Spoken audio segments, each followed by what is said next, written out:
Thank you for that beauty.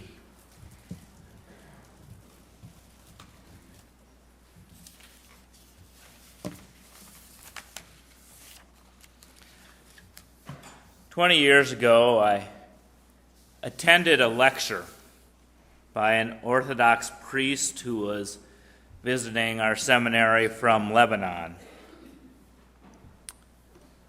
And I remember him saying that the Holy Spirit resides wherever creativity exists. And then he joked that as a priest, when he looks at the lives that are led by most artists, he finds it hard to believe that they too are holy men. Yet, when he sees their creativity, he is assured that somehow, in a way that's mysterious to him, that they are filled with the Holy Spirit." Unitarian theologian Henry Nelson Weiman believed that creativity itself was God. Bruce Southworth, in his book about Weiman, says that Weiman can accurately be called a Unitarian of the third person, the Holy Spirit. Weiman did not suppose a superior being or Father, and thus Jesus the Son could not be co-equal with a personal being that Weiman didn't think exist, but rather he interpreted the Christ event as an outbreaking of creativity, or in spiritual terms, the Holy Spirit. Weiman writes, "God is the integrating process at work in the universe. This process of progressive integration, which we see at work in human society, is cosmic in scope.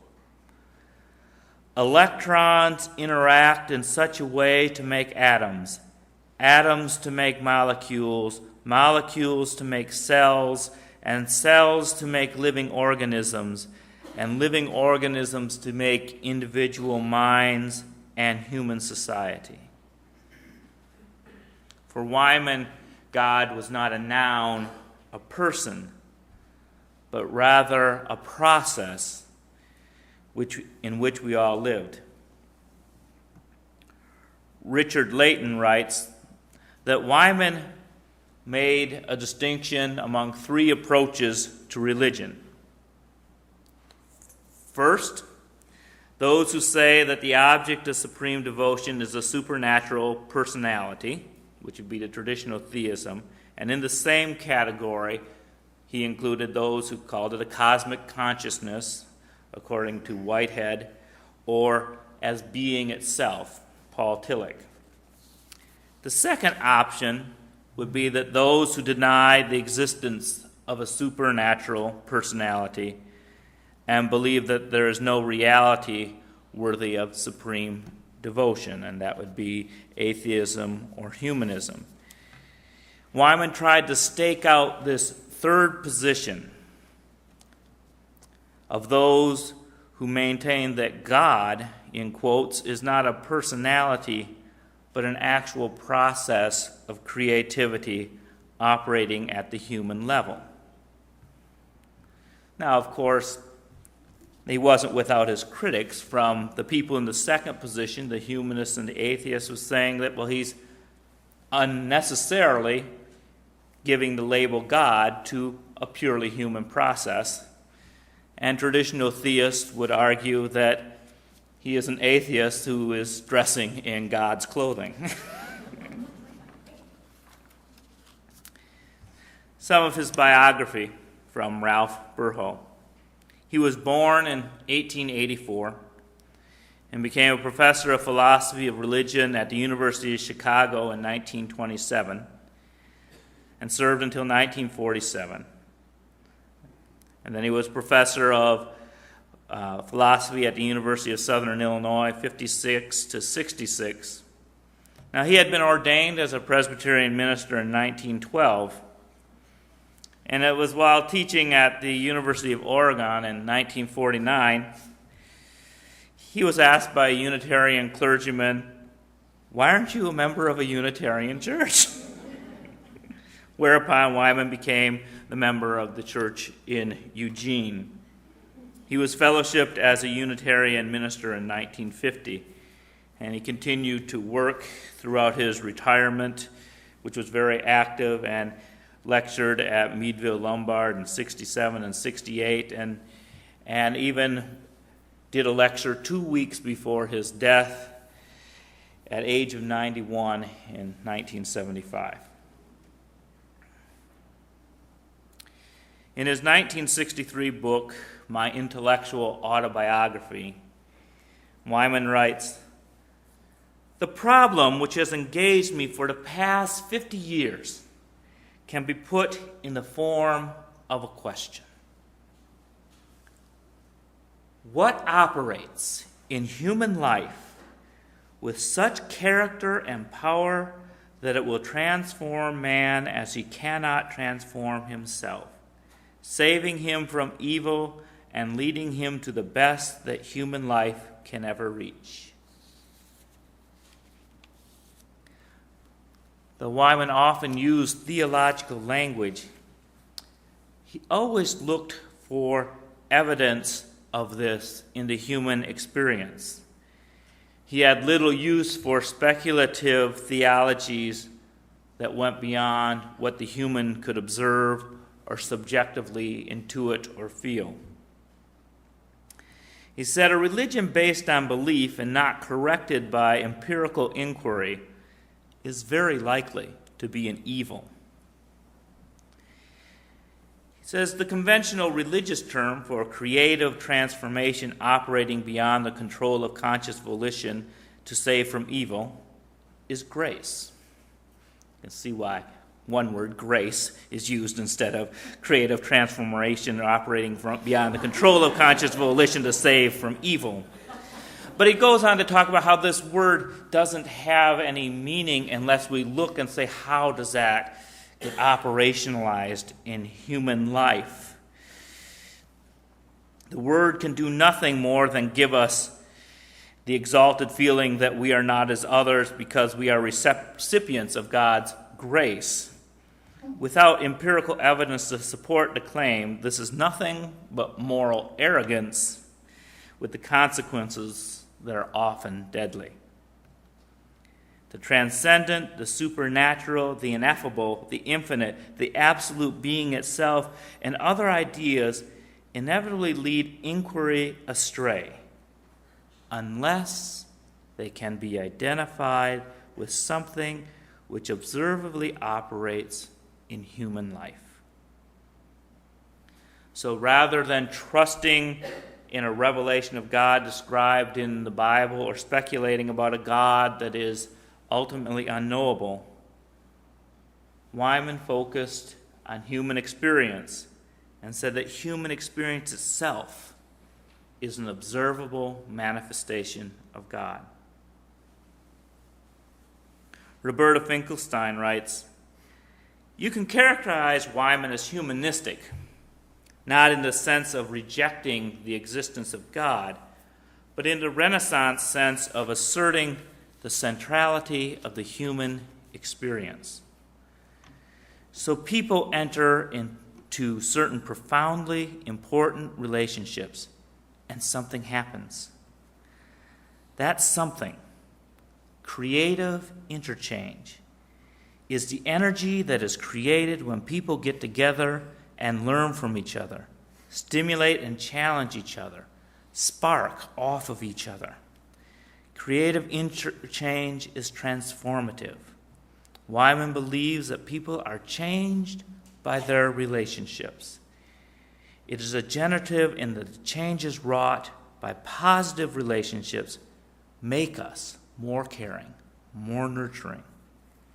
Ultimately, the goal of this process is to become more effective in bringing out a just and caring communities. If our congregations can be places where creative interchange happens consistently among the membership, then we could become a world-changing religious movement. Creative interchange is not limited to what we talk about creativity. When you say creative, a person is creative, we think of the artist, the poet, the musician. But creativity exists in all aspects of our lives. We are often caught in conversations that are boring, mundane, or even hostile. And we need to seek creative ways to transform them. If you've ever heard someone say, "Trust the process," you are hearing echoes of Weiman. When we enter a debate or discussion, our goal should not be to prove who is right and who is wrong, or what is true and what is untrue. Rather, it is to see what truth will emerge from this conversation, from the interchange. Weiman's belief was that something is able to transform our discussions. If we get locked into our final positions as we enter the discussion, then we get stuck in an argument. By listening, we may find a new solution. We can only hope that Saddam Hussein and George Bush can listen to each other, and a graceful solution may emerge. We should contact our senators, talk to people on the streets. We express our opinions, even if we don't think our opinion will win the day. But by entering into the exchange with openness, there is the possibility of a better future. By trusting that there is the possibility for human goodness. Weiman writes, "We cannot predict what creativity will bring forth in humankind after millions of years.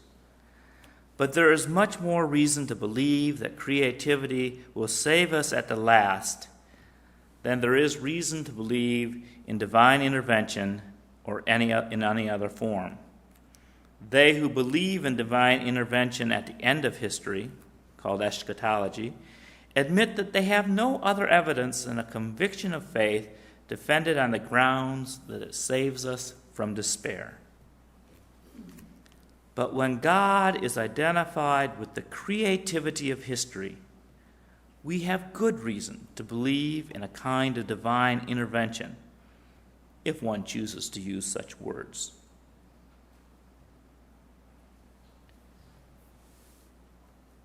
If any of you have ever wondered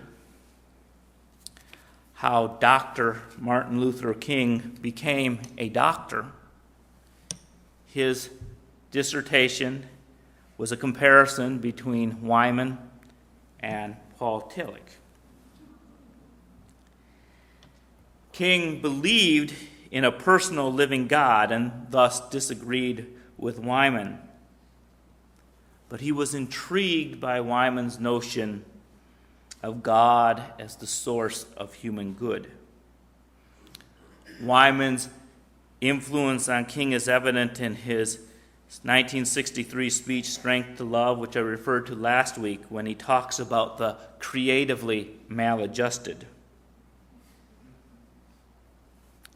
And in another speech, Stride Toward Freedom, King writes about the movement. So every rational explanation breaks down at some point. There is something about the protest that is supra-rational. It cannot be explained without a divine dimension. Some may call it a principle of concretion with Alfred North Whitehead, or a process of integration with Henry Weiman, or being itself with Paul Tillich, or a personal God, which was King's position. Whatever the name, some extra human force labors to create harmony out of the discord of the universe. There is a creative power that works to pull down mountains of hate. King and Weiman have different notions of what that creative power is. For King, God was a person. For Weiman, God was a process. But both believed that you must be maladjusted to this world in order to make it better. The words of King. But there are some things within our social order to which I am proud to be maladjusted, and to which I call you to be maladjusted. I never intend to adjust myself to segregation and discrimination. I never intend to adjust myself to mob rule. I never intend to adjust myself to the tragic effects and methods of physical violence and tragic militarism. I call you to be maladjusted to such things. I call you to be as maladjusted as Amos, who in the midst of the injustices of his day cried out in words that echo across the generation, "Let judgment run down like waters and righteousness like a mighty stream." As maladjusted as Abraham Lincoln, who had the vision to see that this nation could not exist half slave and half free. As maladjusted as Thomas Jefferson, who in the midst of an age amazingly adjusted to slavery could cry out, "All men are created equal." As maladjusted as Jesus of Nazareth, who dreamed a dream of fatherhood of God and the brotherhood of man. God grant that we be so maladjusted that we will be able to go out and change our world and our civilization. And then we will be able to move from the bleak and desolate midnight of inhumanity to the bright and glittering daybreak of freedom and justice. King would say that we are all connected by the fatherhood of God. Weiman would say we are connected by interdependence. Yes, this is where that little word comes from in our tradition. And he talks about how you can stay connected even while you are maladjusted. The constructive critic maintains organic fellowship with other members of society even when maladjusted to them at the level of mores. For he lives in vital conscious membership in the community of interdependence and need. This establishes a bond between him and others which is stronger and deeper than that of the mores. It is a bond which makes him meek before the lowly and fearless before the mighty. For he knows his need and their need is the same, and that all men are helpless without one another. Full consciousness of this interdependence saves him in three ways. It enables him to keep mental balance, even when opposed to the mores of his fellow men. It gives him guidance and inspiration for the reconstruction of society. It comforts and sustains him by a great fellowship, even when others in their blindness and misunderstanding have cast him out. He knows he is not lost from this fellowship. This interdependence, which Weiman speaks, is why I like Unitarian Universalism. But it is also what makes our religion so hard. Instead of being comfortable in my self-righteousness, I have to be creative. Like that Orthodox priest who was confronted by the Holy Spirit in the decadent artist. I share interdependence and needs with Saddam Hussein, George Bush, Senator Byrd, the sniper, the civilians we bomb, the soldiers on either side, the terrorists, and the pacifists.